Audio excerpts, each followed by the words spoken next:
Glo, and welcome to Football Asides. I'm joined today by my co-host Dan. Dan, how are you doing today? Doing very well, thanks. I'm excited for this podcast episode.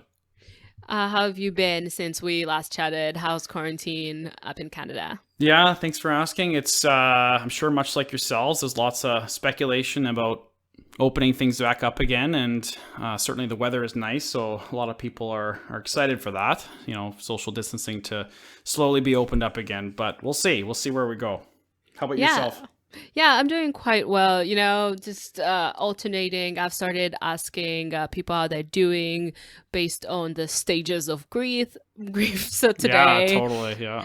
I'm at acceptance, I think, but it really changes. The other day, I was greatly at anger and I was bargaining also. So Yes. It's a pretty fluid scale, I should say. No, that's so true, yeah. Dan is back today on our third pod, actually, I should say. And we do want to give a brief, huge thank you to Taylor and Ned, who were here for pod number 2, doing some football hot takes. If you've not had a chance to listen to that, would greatly recommend. It's been great fun debating all the things that will never be implemented in the football world from us. It's been lovely. That was great. I enjoyed listening to it, and definitely gave me lots to think about, lots to talk about with my friends too. I mean, what we're really saying is FIFA should absolutely hire us because we got it. Basically, we're setting the stage here for sure. Yeah, so I think before we get started on our topic today, which is Sunderland Till I Die deep review, we want to add some brief updates in the football world. And the first one to note is the Bundesliga is coming back, guys. Sports. So Yes, indeed. Yeah. I'm so excited. It's coming back. I believe first match is the 16th of April, and they're resuming with the match day where they were at, which was, I believe, match day 27, and it's Dortmund and Schalke, one of the first games. So that's going to be plenty exciting. Are you looking forward to that, Dan? For sure. I mean, we're all pretty starved for football. Of course, more than that, I just hope they get it right with regard to the health and well-being of everyone involved. I think they're going to really set the precedent here and potentially be a model for how other countries and leagues can reopen. So I'm keen to see how they're going to do it. I do think I do have confidence in Germany. They tend to be a very well-organized group of folks. So I'm sure they have all angles considered here. This is truly the one time when living up to your stereotype has been a wonderful thing. Let's be honest. I'm just like, sure. Please do live up to your stereotype. Indeed. No, and it is also, not to discredit, obviously, we as we talked about in podcast 1, not to discredit the Belgian league or the Eredivisie or some of these other leagues, but, Bundesliga, it's a huge league. So it's one of the top leagues in the world, and I think everyone's keen to see how they're going to do it. Yeah, I'm personally very thrilled. Obviously, again, I think we all know that it goes without saying that safety is paramount. But if it has been deemed safe by the local government, you have to trust that. And I'm very, very thrilled to feel like all the hours that I've had over the weekends. Yes, exactly.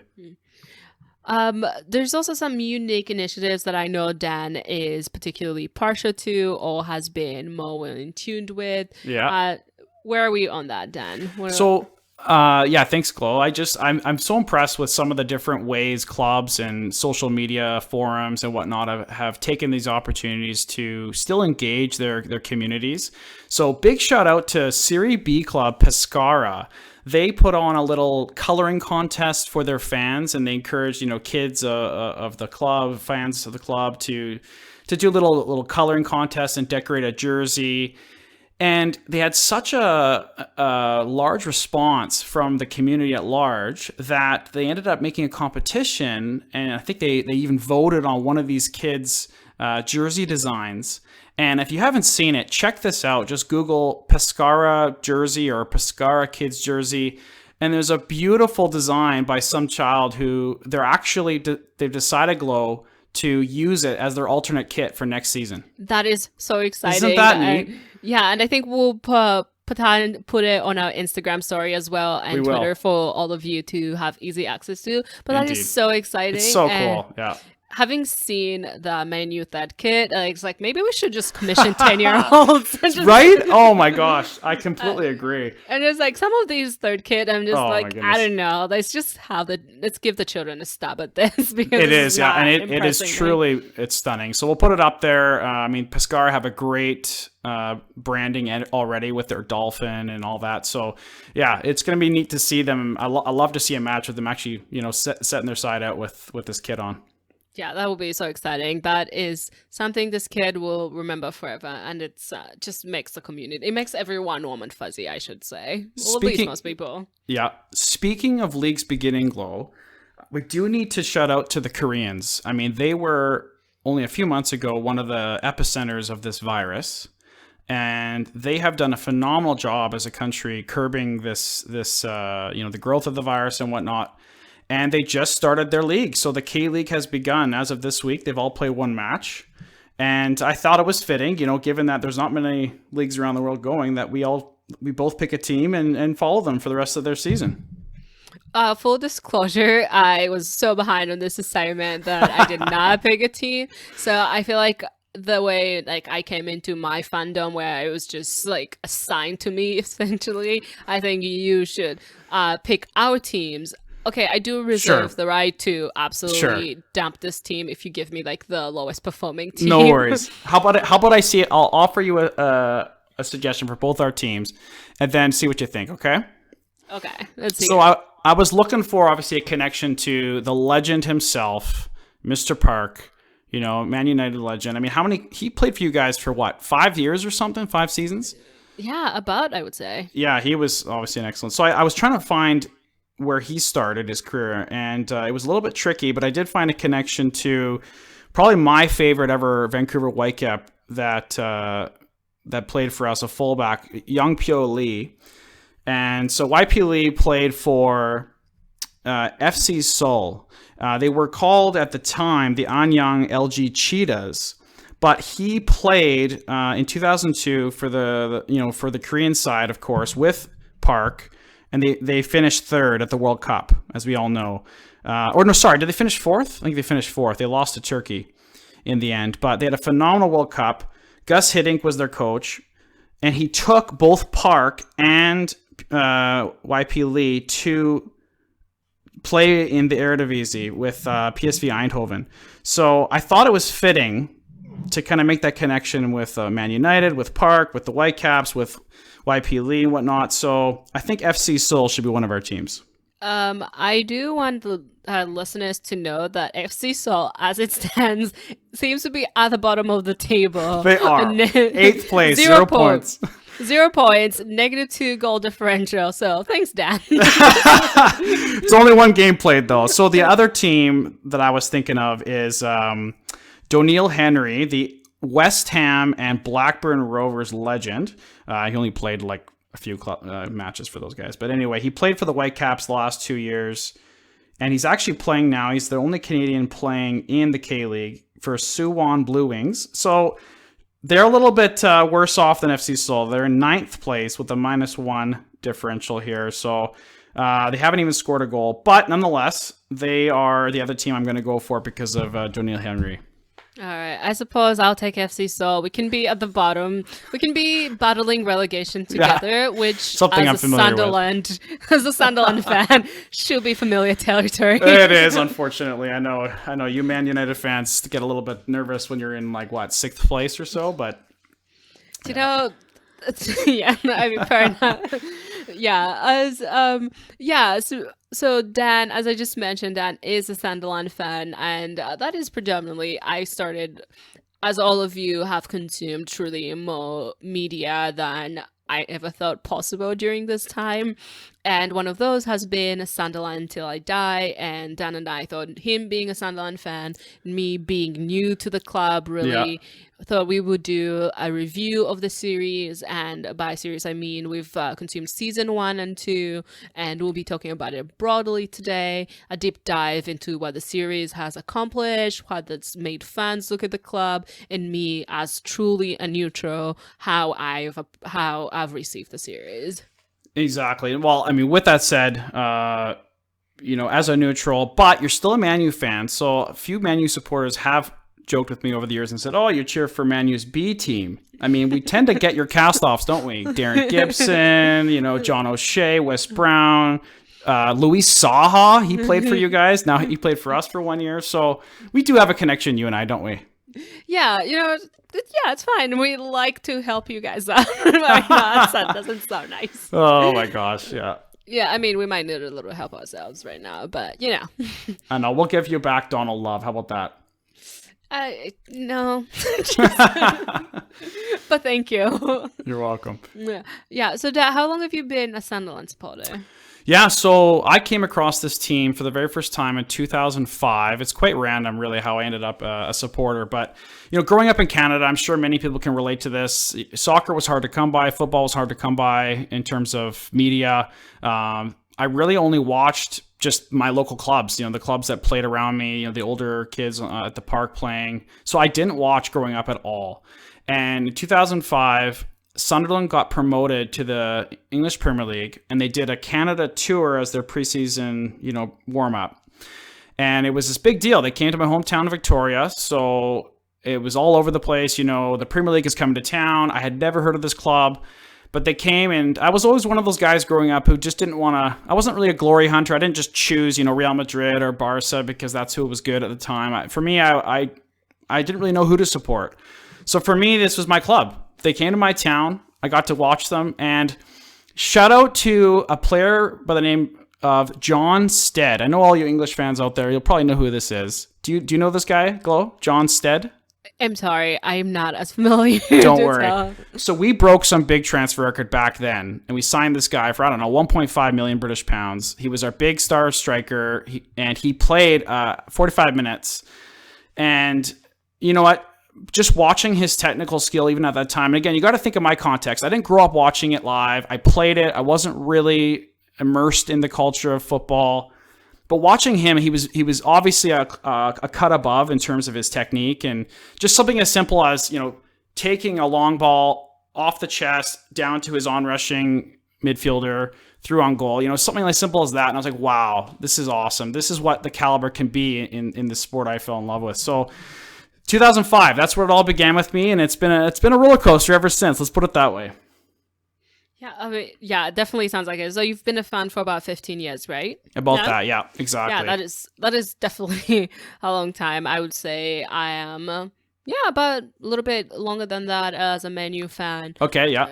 Yeah, but this is because, again, as I like to tell people, had no choice. My uncle was a huge Man U fan, and there you go. I just like one of my baby pictures is truly me in a Man U onesie. I'm just like, well, I guess I just have to go with this now. That's hilarious. Most of my friends, they always joke with me and say, "Oh, I'm just this hipster at heart." Right from the beginning, I had to always pick the underdog, pick some team that wasn't as in vogue, but perhaps that's the case. But as we all have seen through the series, there is something captivating about this club, even as an international fan.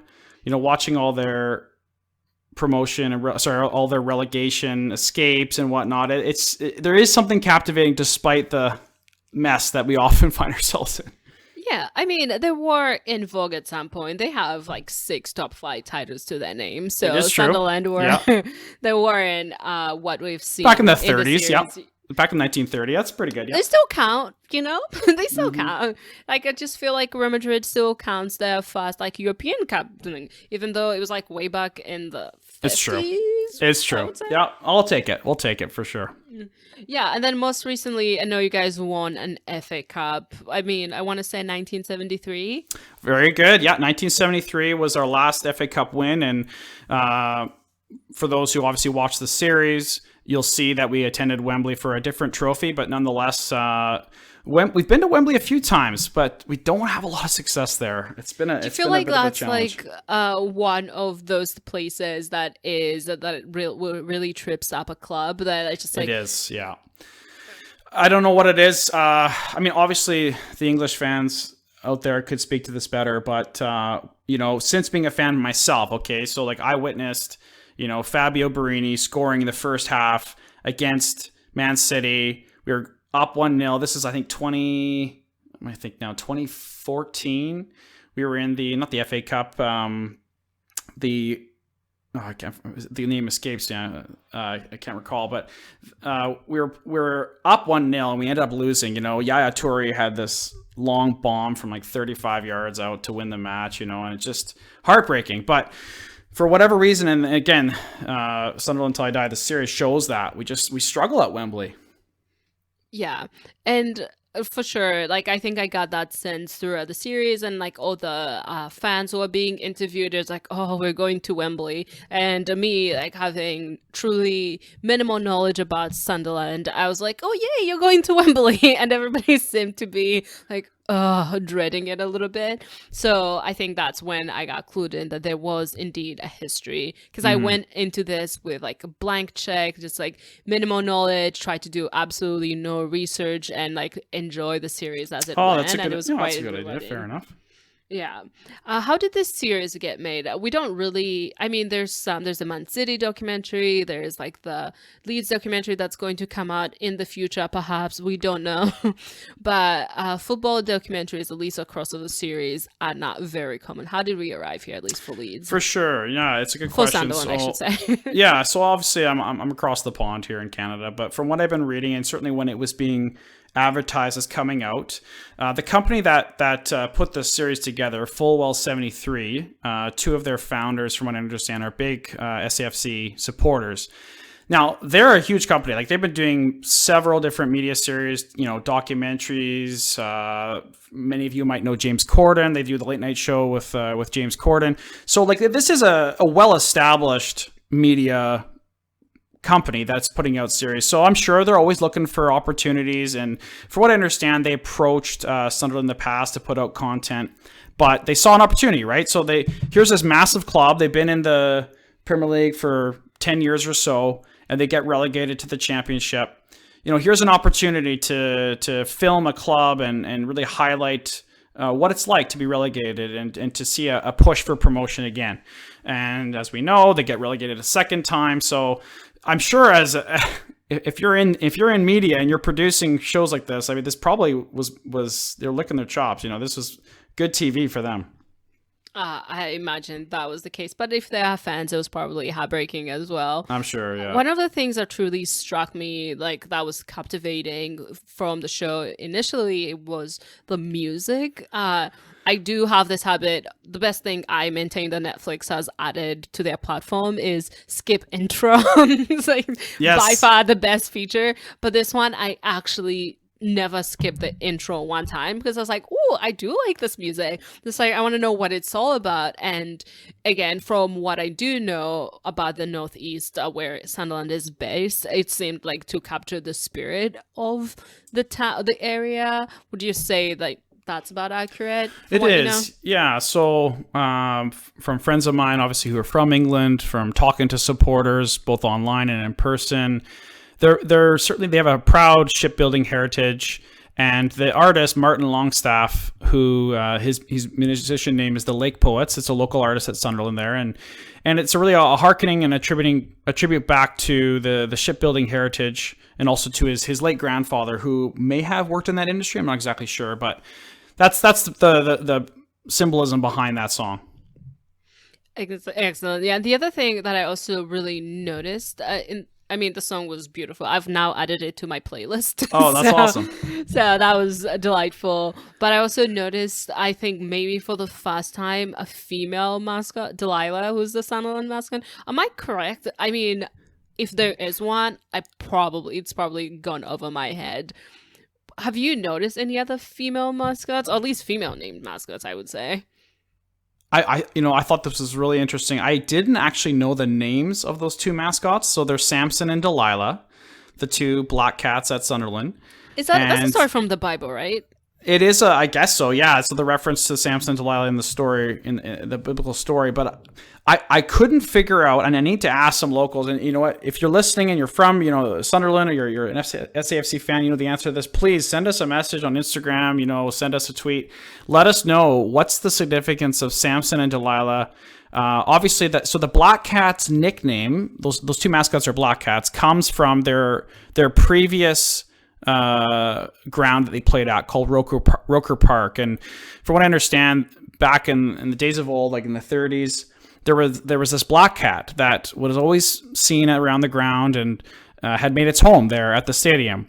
So for years they've been known as the Black Cats, and that's kind of where that name comes from. That's where those two mascots come from. Oh, that's really exciting. I would really love to know if you have knowledge of the Samson and Delilah story. From my knowledge of the story, in the Bible is Delilah cuts off Samson's hair to take away his power, right? He's a strong guy, and it's all based on his hair, exactly. So I'm wondering, what's the significance? Guys, this is why you should invest in deep conditioners. All the power is in the hair. Now I realize, you know what, man? It's funny because probably the guy who had the best hair in the Sunderland kit in recent years is maybe someone like, I don't know, Jibril Cisse or something, or maybe what was there? We had a player from France. I can't remember his name now. He had long flowing hair. I'll have to look up his name, but maybe we need more long-haired players on our team, hey? Yeah, I think that's what... I mean, it's not really working for Arsenal, but so maybe the luscious locks are not all that cracked out to be. Who was that? Who was the center back who played alongside PK all those years at Barca with those long, curly locks? Puyol, right? Yeah. Was it? No, was it? What's his name there? We'll have to come back to it, because we should get him out of retirement. Exactly. I'm just like, you need to come back. He needs you. Your man needs you. Oh, man. Our strength is in our locks. Yeah, exactly. Yeah, we really absolutely enjoyed watching this show, and we had our own reactions to it. And I think the other thing we really wanted to do was, Dan is obviously a Sunderland fan, but I am more neutral. So we did want to get engagement from the community for whom I guess the bulk of this was made for, which is the Sunderland fan community. So Dan was just amazing at putting together a survey, and we had, I can't even say, just an overwhelming response from the community responding to the survey about how they found the series, and all sorts of feedback that was really lovely, that I am eternally grateful for, because I could not have imagined that we would get that level of engagement. So I think that's, first of all, we're absolutely delighted to have all your feedback, and please keep it coming. But it was also a great insight into what the community has thought of the fans so far. Dan, as someone who worked really hard on this survey, how did you find it? How did you find the responsiveness? I couldn't agree more, Glo. I really want to thank all of the people who took the time out of their day to chime in. We had, let's see here, 184 total responses, and that goes with both neutral fans who aren't supporters, maybe fans who of the club after the Netflix series was released. But we also had 132 responses from fans who were supporters of Sunderland for 20 years or more. And then we had another, for example, 13% or so people who were fans of 5 years or more. So we had quite a large contingent of supporters from Sunderland themselves, or fans around the world of Sunderland for years and years, who chimed in. So that was great to kind of compare and contrast both how it was received from a neutral standpoint, like yourself, Glo, and then others who are actually in this club and supporting this club day in, day out. Yeah, it was absolutely, again, an overwhelming amount of responses for what I imagined, like 20 people to chime in with their opinion. And we had to close the survey, of course, before we recorded, but each day, up until recording time, we were still getting responses, which was very heartwarming. And it seemed like the bulk of the fans also seemed to recommend the series as well, which I was pleased by. Mm-hmm. Especially given that as fans, they know what happens and how their club is truly going through the ringer. You know how I felt this last week, Lo, as like you said, every day we wake up, a new email. Oh, you have 30 more responses, 20 more responses, and more people were following us on Twitter and Instagram and whatnot, and asking where to subscribe. And I started feeling like Claudio Ranieri. Remember back when Leicester was winning the title, and it's like, my sons, my sons, right? Yeah. And it was like, oh my goodness, all these support coming in. It's like I felt like Claudio himself there for a little bit. Just this affection for these unnamed people out there supporting us. It was great. Hopefully we can also bring a trophy home. Exactly. Nessandama at the final podcast outro there, whatever that he had. Oh my gosh. Yeah. Um, so how did you find the fans describe the show? Yeah, so I was actually kind of surprised that a lot of people, 98 responses put informative, which does make sense. I'm thinking more from like a neutral standpoint because I thought maybe a lot of the supporters would already have known all the details. But I think it was clarified by some of the later questions that a lot of the supporters felt that it shed light on what they already knew and it confirmed from them. So it was informative in that sense. 88 responses said that it was authentic, that it was a real depiction of the inner workings of a club, and they didn't hide some of the struggles that go on there. 84, close behind that, said it was unique, and 68 responses said it was high quality. But only 27% of the respondents, only 49 people said it was accurate, which I did think was interesting. And I think a lot of the SAFC supporters themselves who responded felt that season 2 in particular was a little bit inaccurate. There were some things that that they felt were not really depicting the season accurately. And just little things, like, for example, season 1, my understanding is that there was... they would show a match glow, but then they would have like supporters from highlights of supporters from a whole different match entirely, but they would splice it together. So things like that, and fair enough. If Like creative editing. That's right. So creative editing, I mean, you can't blame them in some ways, but at the same time, if you lived and breathed that season, you're pretty eager for the show to come out. You would spot that stuff right away, you know? Exactly. Like, I think for like my club did a similar show, and I was like the one of the few matches that I've gotten like the wonderful opportunity to go to, and I was like, didn't look like that. It was actually kind of sunny. Why? Yeah. I was like, why is this a rainy day? What's happening here? Totally. And I can imagine like people being off put by that. For exactly. Sure. So, and we'll talk about this a little bit more later in the pod, but like, for example, season 2 spent a lot of time showing the two new owners, Stuart Donald and Martin, or Mr. Methvin there. So, yeah, I mean, we could just go into it now. Yeah, sure. Since we're here, like I do agree that I saw so much more of the owners that were truly, what shall I say, like the lead characters of this series, of the second series for sure. And I got to know Stuart Donald and his partner very well, but not so much. I think the first season I got more player interviews, I got more staff interviews, more fan interviews as well, whereas you could truly see the skew towards the top brass really directing. Yes, for sure. So I think that, like, from a neutral standpoint, that, you know, maybe you wouldn't notice these little details, but I think a lot of the SAFC community who like live there, they live and breathe this club, they're following the club and they're listening to the media every week. They feel that, at least right now, like now we're fast forwarding a whole nother season, but as in like a whole nother actual club season, but they feel that these owners came in for a quick buck. You know, they saw an opportunity, they purchased it from, it was a fledgling club, and they wanted to turn a quick profit. So I think that the series shows them as these fans, you know, this dream of theirs to own a club. And a lot of the community, it seems, doesn't quite agree with that depiction. I absolutely did not get that from the series, because I think in the first series there was just truly a lot of like outward antagonism towards the owner, Ellis Short, even the coach, Chris Coleman, I believe. Yep. Like in the that one fan who like encounters him outside the stadium. Yeah, exactly. Exactly. But like in this series, we very much got the narrative, I mean, which could have been genuine, I suppose.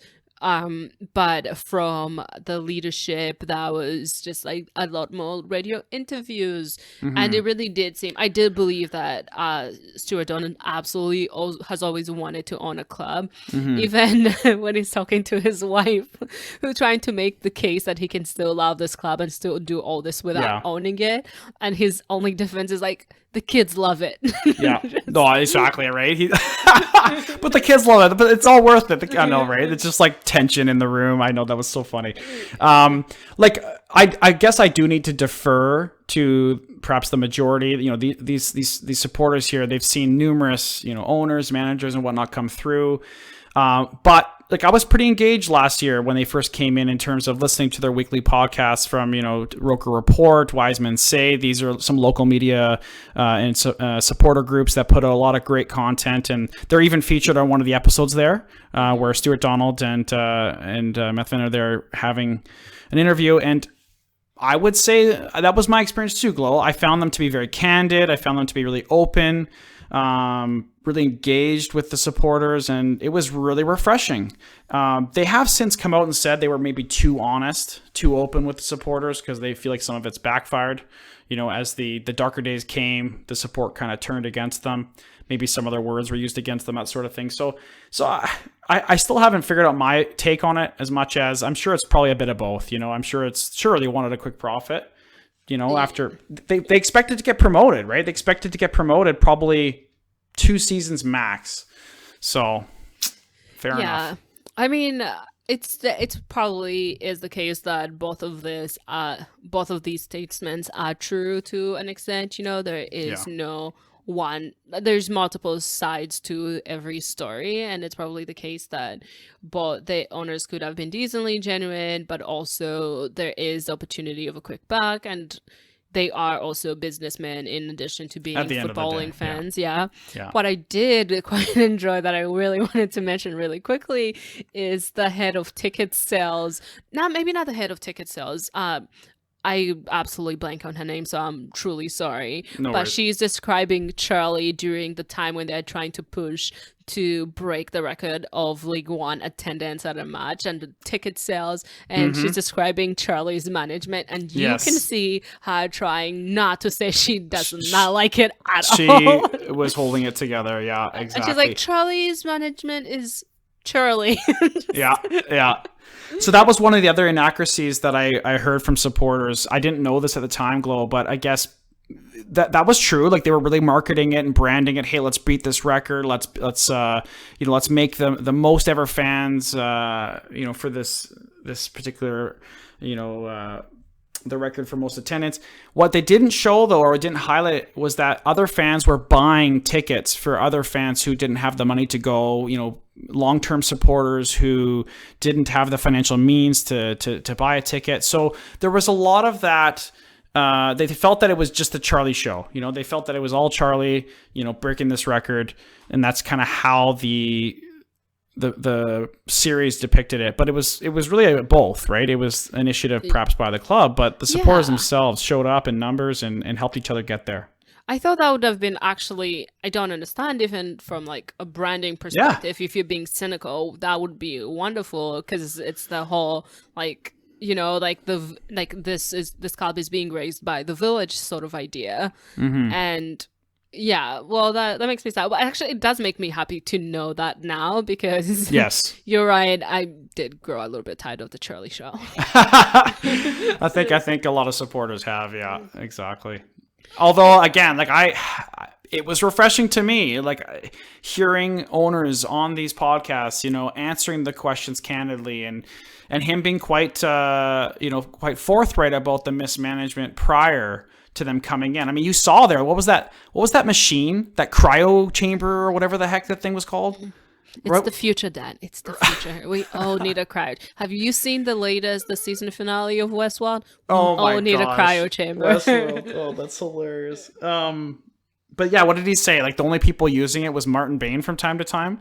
Yeah, he was using it for his back. So I have back problems, so I feel Bain, I could use a cryo chamber. Sure. And maybe I would too if I was working for the club, but it did go to show you kind of needed a bulldog to come in there, look at what was going wrong, clean up some of the books. Hey, clearly that was a skill set they needed. And, so perhaps, again, other supporters I'm sure can answer that question better than I could, but from way over here, it looked like that was perhaps timely, how he went about it, or how he has gone about it. Maybe that should be drawn into question, but yeah, at the end of the day, I think it was probably necessary. Yeah, for sure. Like, there's obviously need for restructuring and all that, and I think you do need that like bulldog attitude, and perhaps it's the way it was cut. But I think when it did rub me the wrong way, it didn't seem empathetic to the previous culture that the employees had been in. It seemed so much to tell them like, this is what's wrong with the club, this is what's wrong with the club, and not Exactly. so much like, I don't know. I think if I was in that work environment, just speaking for myself, I wouldn't have been as encouraged to like take ownership of things. And I think someone in the series mentioned that. It was just like, yeah, perhaps like in the previous state, like employees weren't empowered to look at this as something that they should participate in, that they can drive. Yeah. So I think that's where it rubbed me the wrong way. Yeah, that makes sense. So as far as some of the other descriptors of the show, we did have that other box. So there's just some great comments. We had, so one Bristol City fan chimed in and said, "Thank God it wasn't my club airing their dirty laundry on Netflix." But at the end of the day, it was insightful, heartbreaking in the second season in particular. But he said the second season in particular was less objective and more propaganda for the new owners. So anyway, it was just interesting, some of the different comments from different supporters there, different fans. Yeah, that's for sure. And like, speaking of like, how do you think? Speaking of like the propaganda and like the image machine, how do you think this series 1 and 2 overall have like affected the club's image and profile? Yes, and I can only speak to myself. Like, I was always the one Sunderland fan. Every football club I've played for, lots of Tottenham fans, Man U fans, Liverpool fans, and I was always the Sunderland guy, right? But all of them were talking about my club, so I certainly felt a boost in our international profile and our image. I think that the fans, the heart and soul of the club, the fans were showcased really well. I think that was very apparent that despite their troubled times, the supporters were some of the best. But the survey results were pretty much down the middle. About 57, basically it was like a 57% score, so pretty neutral score from both the supporters, long-term supporters, and also just the neutrals. Both felt that it showed the chaos and the mismanagement of Sunderland, but also, the heart and soul of the club, the supporters. So I think we have exposed ourselves a bit. A lot of people perhaps laughed at us in the past, but a lot of the supporters feel that even more of our dirty laundry has been aired now. Yeah, it was like a little bit of a peek behind the curtains, but I imagine like if any club had the shining light on them, they probably wouldn't be spotless either. So yeah, could be, exactly. I mean, the intention was to be a fly on the wall documentary, is my understanding. So in season 1, of course, you see some of the challenges with players like Jack Rodwell. You see some of the challenges with getting guys off their books. Players not showing up for training. Like, it was pretty bad.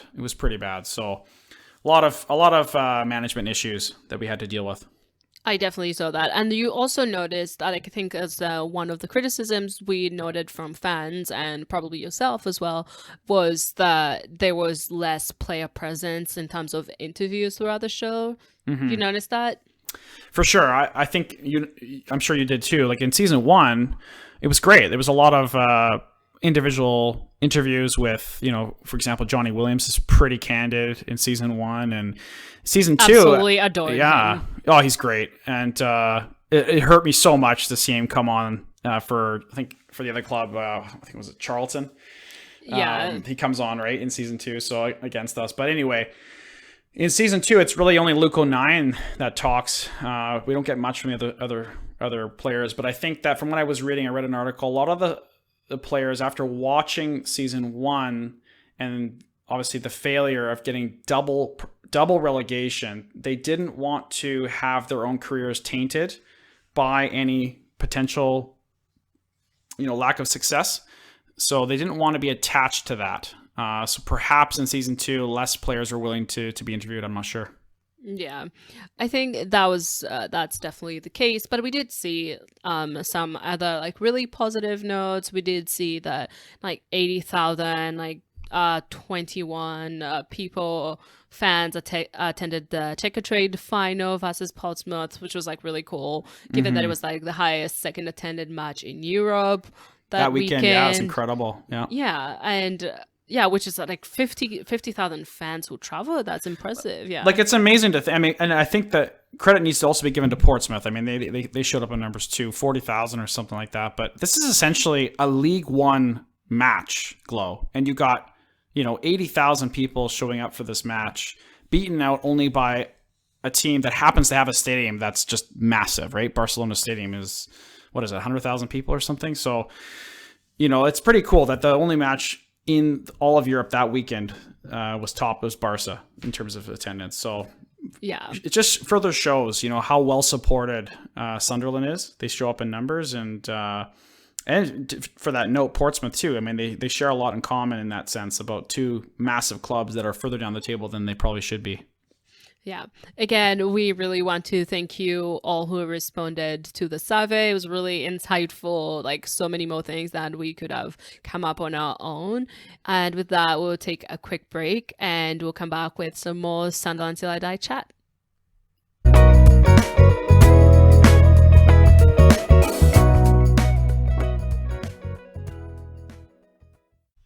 Welcome back, everybody. I'm still here with Dan. We're still talking Sunderland Till I Die. And I think one of the things that struck us both, it's the key point of the entire series, is the discussion of promotion and relegation and the effect of that on the club, not just financially, but on the spirits overall. As a Sunderland supporter, Dan, how did you find this effect, the constant being relegated 2 seasons in a row? Yeah, I mean, it was huge, wasn't it? Again, I think Fullwell 73, the makers of the show, probably saw an opportunity for. I would be surprised if they were expecting, Sunderland, this huge club. They were on the biggest wages like ever in the championship or something like that, or one of the biggest, one of the biggest budgets, and they thought maybe they're going to get promoted right away. Instead, we get relegated. Like it's insane, Not many clubs have done that. So I think it just really shows how, the glory, the severity, the gravity of promotion relegation, and just how much it's the effects are wide reaching. Yeah, and it really does bring to bear when you think about like the clubs right now in the Premier League and all the different divisions, and how the insistence, one of like the major reasons to insist on like finishing the season is not just the financial benefit of just being, it is the financial benefit of being in the Premier League, and how many clubs do believe that they will be in dire financial waters if they're unable to finish this season. And I thought that was like absolutely remarkable. I think so too. Yeah. Some of those candid interviews in season 1 with, for example, the chefs, right? And she's like, I don't even know if I have a job tomorrow. Like if we don't win this match, I don't know if I will be here tomorrow. It just goes to show promotion relegation has so much more attached to it in terms of livelihood of the people around the club, right? It's very interesting. Yeah, and I think it also like reminds people of why like the discussions around like pay cuts across the board get a bit heated, and definitely it reminds you that there's like more than one livelihood at stake. And in a club like Sunderland, in that division, that included the chefs, but it also did include the players who might not afford to like take a year-long pay cut, like I don't know, say Arsenal was suggesting to its players. Yeah, exactly. And even you can fast forward to right now with this virus and leagues deciding to conclude their season. Some teams might get relegated, and there's a lot of teams who are considering even taking legal action if that was the case, because as we've seen, this is one story, right? This is one club, but relegation has a lot wrapped up in it. Getting relegated out of, for example, the TV money from the Premier League down into the Championship, and even more so into League One. So there's a lot to it. Definitely a lot to it. Speaking of, how has the current crisis been affecting Sunderland and League One? So we're currently in 7th. Officially, the club is not abandoned or anything right now, but there is pretty strong talk that they will do that. They will abandon the league, or they will decide somehow through some sort of a logarithm to determine who gets promoted and who gets relegated. So for those who don't know, League One is structured where the top 2 teams get promoted to the championship. Positions 3 through 6 have a playoff. And so we saw that in season 2, right? Sunderland finishes 5th. They win their first match, and then they get into the final again at Wembley for the playoff final, but they lose ultimately. So what they're not sure about right now is how to conclude the season. Sunderland are essentially tied with Peterborough in 6th, so that is the last playoff spot, but they're behind on goal difference, and they're only three points behind second. So it's really tight. But at the end of the day, it's still not good enough. Like, this will be the second, if they conclude the season, this will be the worst consecutive finishes ever in club history. And they were founded in 1879. So like that's significant. There'll be no more parachute payments. They're older than most democracies. Right? Yeah. There'll be no more parachute payments from the Premier League and from the Championship for their relegations. The majority of the first team squad, the contracts are up.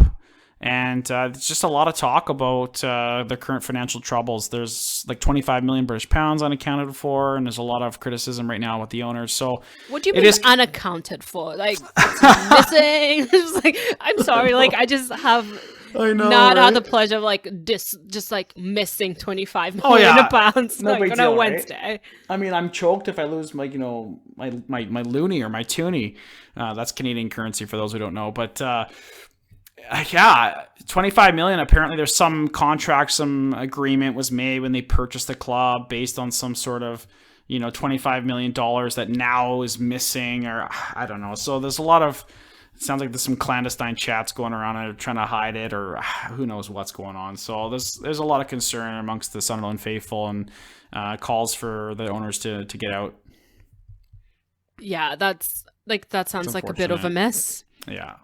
But as the series shows, despite the mess, the fans will keep turning up. They're so faithful. And again, I think that's what's captivated me. Like, I've just been really that loyalty has rubbed off on me as well. That despite the mess, you keep showing up, you keep supporting them. I agree. I think that's for sure. That was what I think the series truly did best. I think capturing the emotional aspect and that emotional spectrum that football goes through, from both like the ownership, the player, and the fan perspective, was very intriguing to me, and I found it quite fascinating. For instance, I think football, of course, is one of the few industries that it is kind of a business, but not a business, but it's afforded more loyalty than any regular business. Like, if your bank like just mucked around this much and like with this much of mismanagement, like, I'm going to the next bank. But like football itself like does have that luxury of like people will still support you even when you're like performing very poorly. I mean, and sometimes like owners, of course, like do take advantage of that, because they know, like, I just can't imagine not being a Man U fan, for instance. Like, even when I have like my quarrels with them, I'm not just like, let's just go pick the team that does the best. Do you know what I mean? Yeah, for sure. So promotion relegation, we don't really have that here in Canada, in the USA. There is certainly talk, I don't know about you in the States there, but there's talk here in Canada that the Canadian Premier League, which started last year, they want to eventually make a promotion relegation out of it. But what do you think? Like, should we have that here in Canada and USA? Absolutely. Most of the world does, right? Yeah, absolutely. I'm team promotion relegation. There's like, I think there's a number of reasons, right? I think one of them is it makes it competitive. If you are always going at both ends of the table, right?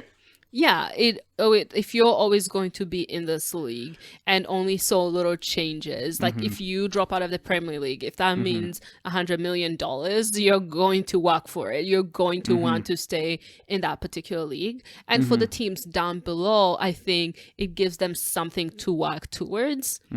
Like, if you were, I think for the United States, the lower league below that would be the USL. So like, if there's no chance of you working really hard to move yourself up to MLS, then it's I don't know. I think there's a reward aspect that is built in that I think is very valuable to the spirit of the sport. And of course, that's very different from a lot of American sport, I would say, Oh, wherein for sure. like, I mean, basketball, NFL, all closed circuits, but I think they're quite different. I mean, basketball is having the G League, but like the G League is nowhere as competitive as the NBA. And see, I think how you put it well, the spirit of the game, you said the spirit of the sport.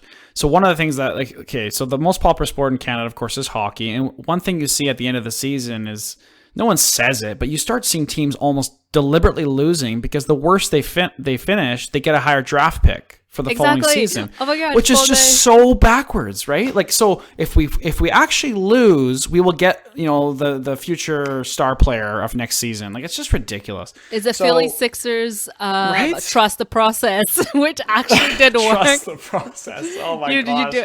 Also, Iverson, right? absolutely one of my favorite sports stories. I think it was Sam Hinkie, and it's like who was the director of like the Sixers, really rigging, like consistently making Philly bad so they can get first round picks. So yeah, I mean the NBA has since nipped that in the bud.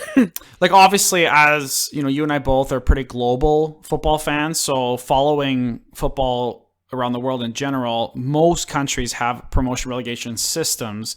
So naturally, I'm drawn to that, you know. And of course, as a Sunderland fan, why wouldn't I be? I mean, there's so much drama in our relegation. You know, we've been saved from relegation so many times, so there's a lot of drama at the end of the season.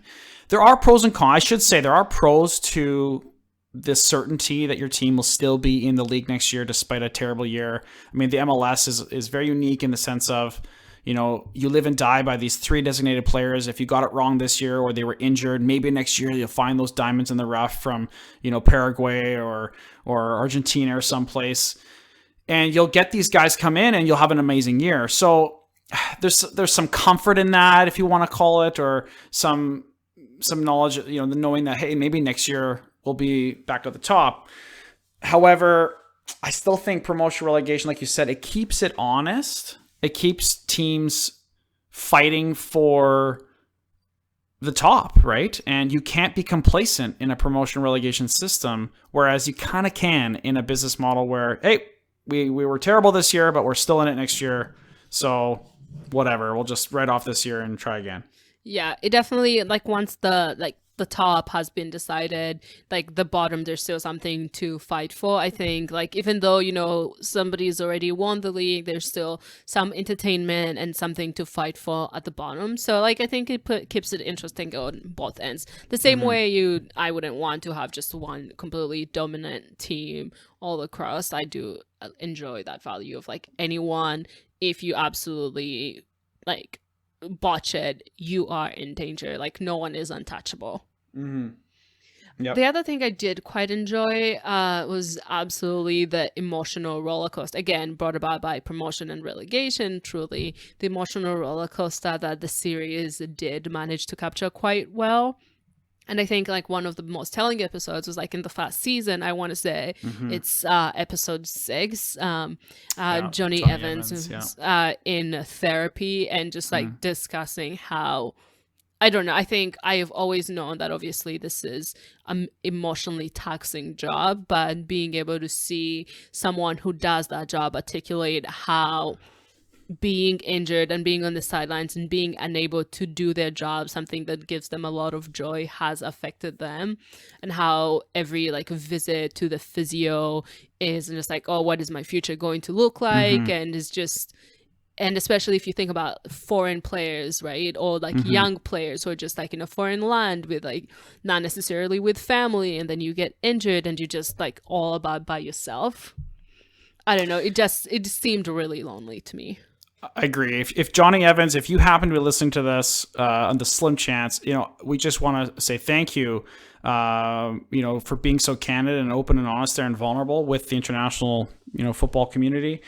This is a topic that we've talked about off air too, and I'm certainly passionate about it as well. You know, as someone who works in the mental health field, it's so important that this message does get out, you know, that footballers or athletes in general are not, they appear physically fit. How could they have anything going wrong with them? But it does show a side, right, where injury or some sort of setback and mental health can really suffer. And like you said, these guys are, especially in these lower leagues, they're trying to fight for another contract next year. Their families are being moved around. And someone like Johnny Evans here, who was experiencing numerous injuries, that fear of going through another injury, another setback, right?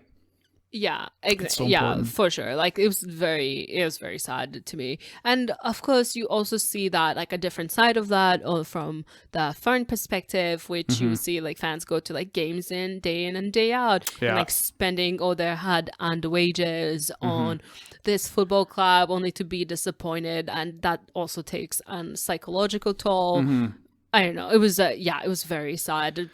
And you can see how happy they are, like when, even if it's not a win and it's a draw, just like the emotional highs, I think are more acute than any other sort of like relationship we have to anything. Like, I mean, if I go to the grocery store and I don't find anything, I mean, sad, but I'm going to come back. But like this relationship to this club, immediately impacts your mood and how you go about your day. Watching this series, when people say, "Oh, it's just a sport," I say, like, watch this series or something like it. You'll just get a bit of hopefully a glimpse of how, football, what it can mean to a community, like you said, and how a community that lives and breathes their local club, and there are millions millions of supporters around the world who I'm sure experience this, but it really is more than a sport. It's not just a sport. Yeah, it was an identity to a lot of these fans. And exactly. All the laws felt like their own identity was just being profoundly affected. And I thought the series did a pretty good job of conveying that. Well, I mean, if you can have a pastor or a priest... I did enjoy that. That was funny. he's praying for the club from the pulpit. There, I mean, that if that doesn't show you that it's more than a sport, I don't know what does. I did enjoy it though, mostly because I'm just like, if I was a priest, perhaps I could just like start doling shady messages across my congregation. But I was just like, yeah, that's probably why I'm not a priest. Oh my gosh, that's so funny. Amongst other reasons. Yeah. But it was absolutely delightful, and hopefully we'll have a more detailed chat on the mental health aspect in the future. With that, let's take a quick break and we'll come back with our sidelines chat.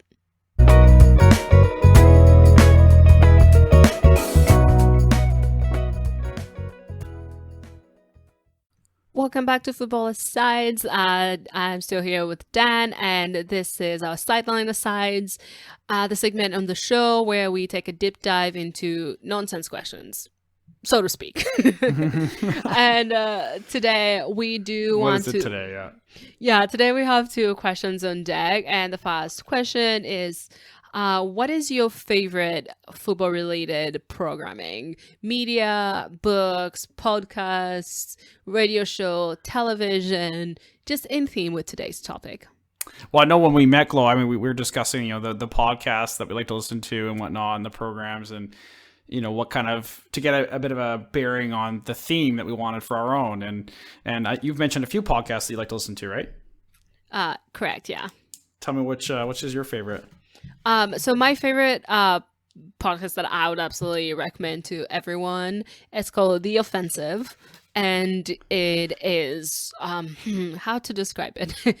Imagine if you got a peek behind the curtain, behind a fictional football club called Ashwood City, and got to follow their time in English top division football. It is, of course, a fictional club, and you get to see an inside into how the club executives and players will deal with certain crises, say like a young player being out on the town the first time they've scored a goal, or like new ownership taking over. It is absolutely hilarious, and it is my favorite football consumption for sure of the moment. I do consume a lot of it, but it's just it's wonderful. This is the best way to put it. That's awesome. I do want to note it is explicit. Do not listen to it near children. Good disclaimer there, yeah. Yeah, where are you on the football medias? What are you consuming? Yeah, so same as you, I do listen to a lot of podcasts, especially that's kind of my main mode of getting my fix, if you will. But I have come across a few great books. Got a bit of a theme going where every year on my birthday, my wife tends to buy me like a soccer or football related book. And there's one by a goalkeeper. His name is Lutz Pfannstiel. He's German. And it's fascinating. It's a story all about his career, moving from various clubs around the world, and just the story of a player whose passion and desire to play the beautiful game took him from country to country, continent to continent, and he was willing to make lots of sacrifices for his personal comfort in terms of where he wanted to live and where he wanted to play, but he just wanted to play the game. And so he went all over the world. I won't say much more, but if you're looking it up, and it's on Amazon, it's called The Unstoppable Keeper, and it's by Lutz Pfannstiel, and definitely worth a read. Amazing. Yeah, I'll definitely be adding that to my list. I'm doing a big book order this week. Oh, no way. Okay, I'll have to share that with you. Yeah, I do absolutely love buying books. So I also run a book club, so I'm always excited to get like a new batch of supplies. Really. Yeah, exactly. Yeah, it's like my book fix. Yeah. I mean, I don't think it's letting the cat out of the bag. I mean, it's right on the front cover. Jailed for match fixing, played pro on every continent, declared dead on the pitch. The incredible adventures of Lutz Pfannstiel. Those are some adventures. Can't say I've been declared dead recently, but yeah, exactly. Yeah. Clickbait, maybe, who knows? But yeah. And so for our second question, we did want to get a bit silly, and I was just been thinking, just my mind's been wandering a lot of places. I need sports and other things to come back, and I'd just been recently discussing with some of my friends, and just like, who do you think is the pettiest footballer we've seen in recent times? I just, because these are questions that, keep me up at night. I don't know, Dan, who do you think we have as a petty footballer generally, and why? So I had to go with the legend himself. He played for Sunderland. He played for Arsenal. I mean, he's played for numerous clubs. Nicklas Bendtner. I mean, this guy, he calls himself the Lord Bendtner, or whatever it was, right? And thought he was God's gift to the football community. Didn't at one time he say that he was basically going to be like the next best player in the world and he was going to win the Ballon d'Or or something like that? That's a little tough, This guy, credit to him. Obviously, he had the talent. He played for Copenhagen, then he went to Birmingham City. Copenhagen, then Rosenborg, and then he was at Nottingham Forest. He was awesome for Wolfsburg, and that's when Arsenal picked him up, right? But he's played at some big clubs, Juventus, then Sunderland, Birmingham, and now he's back at Copenhagen. But this guy, he still thinks that he's got it. Like he still thinks that what is he now? 31 years old, and he still thinks he's gonna prove the world that he's this amazing player. I don't know. He's a pretty petty fella, in my opinion. Lovely. So I think I love that. He's got to be. He has to be his own number one cheerleader. Some might say. Fair enough. And I guess I can't knock him for that. I remember I had one coach. He said, you always got to back yourself, right? You play the highest level you can and back yourself. Fight your way into that starting 11. But I mean, it sounds like he has 3 Nicklas Bendtners backing him, though. I know, right? Oh my gosh! How many games did he play for us? I'll have to look it up here, and I'll let you know. Yeah. In the meantime, I've been thinking this might be slightly inspired by recency bias, but I have to go for the one and only Sergio Ramos. Sergio. To say I've just never been more entertained by a human being, probably athlete in my entire life. The level. I think the best example that captures this, as you know, the Liverpool Madrid Champions League final. There's giant fouls. Some might say intentional, but allegedly with Mo Salah, and Mo Salah has to be taken out, taken off the field, and there has to be a substitution. Absolutely marks his elbow. His shoulder, I should say. And like he misses the Champions League final. He's really not properly fit for the 2018 World Cup. And then come the Ballon d'Or season. Right? Just my gosh. This guy. Ramos is just coming down from receiving his award. And he just like passes Mo Salah and just like pats him on the same shoulder, I want to say. And I'm just like, too soon. Maybe a little too soon. Oh my gosh. But he's got good hair glow, Sergio. He does have good hair. You know, maybe we need to sign him. Hey, should he be our next? We'll sign him contingent on grow your hair back out like you had it in the in the days of old. That those long flowing Goldilocks that he had. Hey, back when he was a right back for Real Madrid there. Yeah, maybe that's the stipulation. Samson and Delilah, yeah. Yeah, you have to keep your hair. This is it. The part is in the hair. Oh my gosh! Full disclosure, I have to admit, it's embarrassing, but I have taken his photograph to a barber on a few occasions and asked for a haircut kind of like his. Not the long flowy look, but just his more subdued. His more classic cut that he's got. I mean, going on he's right a good-looking guy. You can't deny that. He does have his grooming up to par. Just absolutely. His grooming, that's well said, yeah. I mean, now his on-the-pitch antics, absolutely questionable. But yes. His off-the-field look, you can't deny the man that. He's a polarizing fellow. There's a few of those around, but he's definitely one of them. Yeah, he's definitely one of those. And with that, I believe this brings us to the end of our podcast today. And we want to thank you all for listening. We would love to invite you to comment and engage with us and send us your feedback, subscribe. We'll keep putting out more content every other week. And any final thoughts, any previous thoughts, please do let us know. We're on the social media at Football Asides on Instagram and Twitter, and asides.football@gmail.com if you'd like to get to us via email, which is also linked on our Instagram account. Dan, anything else would like to plug before we sign off? A couple last comments. Just like you said, Glo, I want to thank everyone who chimed in on the survey there. And if you're listening in and there's anything you want to comment on, or any content that you wanted to correct that we might have got wrong, full disclosure, I am on this side of the pond, so I hope I represented FCFC well. Please chime in. The last thing I should note, in episode 1, Glo, we talked about Conte and Klopp and what vehicles they drove. And I didn't quite have that information, so I should just quickly throw it in here that it is true. Conte still drives a Mini Cooper, and he bought it secondhand, and apparently he's still driving it. And Klopp drives an Opel Insignia, which is about $18,000. So we were just saying that maybe they're going to lead the way with buying more budget-friendly cars in this time of COVID and reduced wages. So I think that we should just scrap it and have them ride a bicycle. That sounds too luxurious that makes more for me. sense Just too. like a bicycle. Maybe just stop walking. None of this car situation.